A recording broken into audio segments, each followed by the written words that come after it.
Hi friends, welcome to my channel. Amar మనోహరిని నిలదీస్తూ ఉంటాడు. చెప్పు, అరుంధతిని ఎవరో చంపేశారు. దానికి నా చుట్టూ ఉన్న వాళ్ళే సహాయం చేశారు. కాబట్టి నేను నా చుట్టూ ఉన్న వాళ్ళని అనుమానించక తప్పదు. దానికోసమే నిన్ను అడుగుతున్నా, నీ గతమేంటో చెప్పు. నీ గతాన్ని అడ్డు పెట్టుకొని వాళ్ళు నిన్ను బ్లాక్మెయిల్ చేస్తున్నారా? ఏదైనా సమస్య ఉంటే చెప్పు అని అమర్ మనోహరిని నిలదీస్తుండగా మనోహరి టెన్షన్ పడుతూ ఉంటుంది. అమర్కి ఏదైనా నిజం తెలిసిందా అని అనుకుంటూ అమర్కి నాపై అనుమానం మొదలైంది.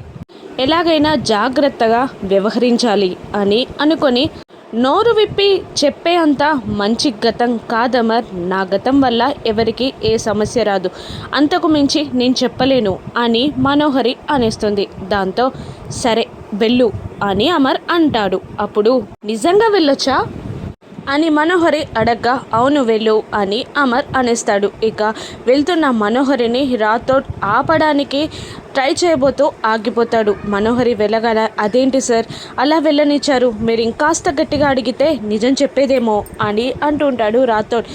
చెప్పాలి అనుకుంటే తనే చెప్పేది, ఆరుకి చెప్పలేదు, నాకు చెప్పలేదు, ఇప్పుడు నేను అడిగినా చెప్పదు. కాబట్టి తను బాగా లేదన్న గతం తనకి గాయాన్ని మిగిల్చిందన్నమాట. అదేంటో మనమే తెలుసుకోవాలి అని అంటూ కోల్కతాకి టికెట్స్ బుక్ చేయి, కానీ ఇంట్లో వాళ్ళకి కోల్కతా అని చెప్పకు, ఢిల్లీ అని చెప్పు అని అమర్ రాథోడ్తో అనగానే అలాగే అంటాడు రాథోడ్. వస్తున్నాను మనోహరి, నీ గతం ఏంటో నేను తెలుసుకుంటా అని అనుకుంటుంటాడు అమర్. ఇక కరుణ బాగి ఇద్దరు మీట్ అవుతారు.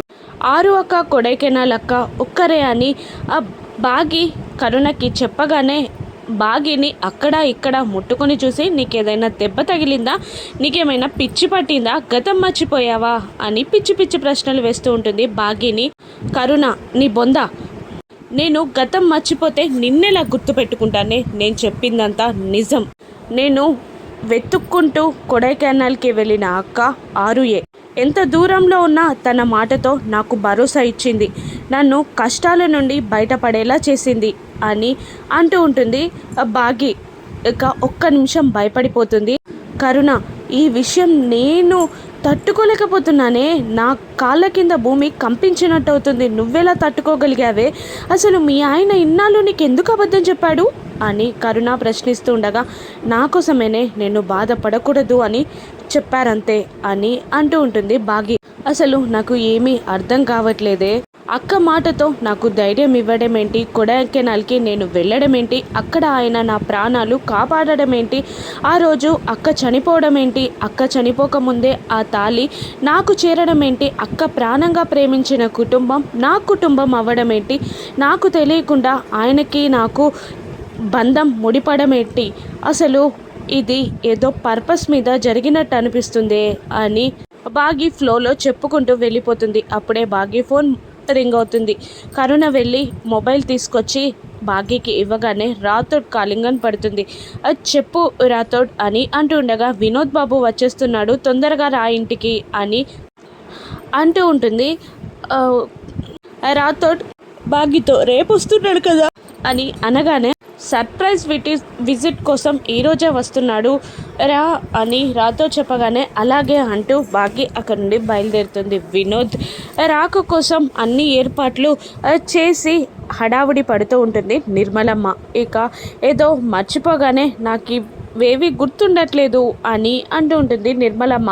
నీకు వయసు మీద పడిపోయింది, అసిస్టెంట్ పెట్టుకో అని అంటూ ఉంటుంది అంజు వెటకారంగా. అప్పుడు రాథోడ్ ఇలా అంటుంటాడు, నీకెలాగూ స్కూల్లో పని లేదు కదా, నువ్వేం పని చేయట్లేదు, చదవట్లేదు కదా, అమ్మగారికి అసిస్టెంట్లా మారిపో అని వెటకారం చేస్తూ ఉంటాడు రాథోడ్. ఇంతలో కార్ ఆగిన సౌండ్ వినబడుతుంది. ఇక స్టైల్గా వినోద్ కిందికి దిగి ఆ ఇంటిని చూస్తూ ఉండిపోతాడు. దాంతో అందరూ ఒక్కసారిగా వినోద్ వచ్చాడు అంటూ బయటికి పరిగెడతారు. పిల్లల్ని చూసి వినోద్ సంబరపడుతూ ఉండగా బాబాయ్ అంటూ పిల్లలు కూడా వినోద్ దగ్గరికి పరిగెడతారు. అంజు అంటూ అంజుని ఎత్తుకొని గిర్రగిర్ర తిప్పుతూ ఉంటాడు వినోద్.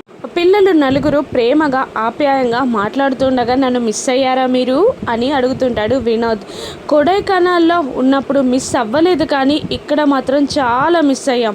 అసలు మమ్మల్ని డాడీ పనిష్మెంట్స్ నుంచి కాపాడేది నువ్వే కదా బాబాయ్ అని అంటూ ఉంటారు పిల్లలు. ఏయ్ అని అంటూ ఉంటాడు వినోద్. అప్పుడే వాళ్ళ అమ్మ నాన్న కూడా అంటూ మాట్లాడుతూ ఉంటారు. ఇక ఏంట్రా చిక్కిపోయావు అని అంటుండగా ఏం లేదమ్మా బాగానే ఉన్నాను అని వినోద్ అంటూ ఉంటాడు. ఇక నువ్వేది చేసి పెడితే అది తింటానమ్మా, నువ్వేది పెట్టినా తింటా అని వినోద్ అంటూ ఉండగా ఇంకా నయం నానమ్మ వంట తింటాననలేదు, అక్కడికి ఇంకా చిక్కిపోయేవాడివి అని పిల్లలు జోక్ చేస్తూ ఉండగా అంజు దగ్గరికి వెళ్ళి అమ్మకి నిజాలు చెప్పకూడదని చెప్పానా అని వెటకారంగా అంటుంటాడు వినోద్ కూడా.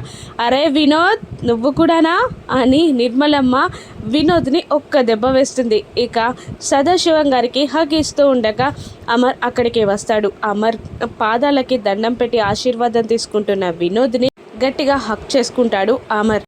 ఆ తర్వాత సారీ అన్నయ్య, వదిన లేని ఇంటిని, సంతోషం లేని నిన్ను చూడలేక ఇన్నాళ్ళు రాలేదు, కానీ వదిన మన జ్ఞాపకాల నుండి ఎక్కడికి వెళ్ళదని తెలిసి ఇక ఉండలేక తిరిగొచ్చానన్నయ్య. అసలు ఆ ట్రిప్కి వెళ్ళక ఉండిపోతే లాస్ట్ సీన్ అయినా నాకు చూసే వీలుండేదేమో.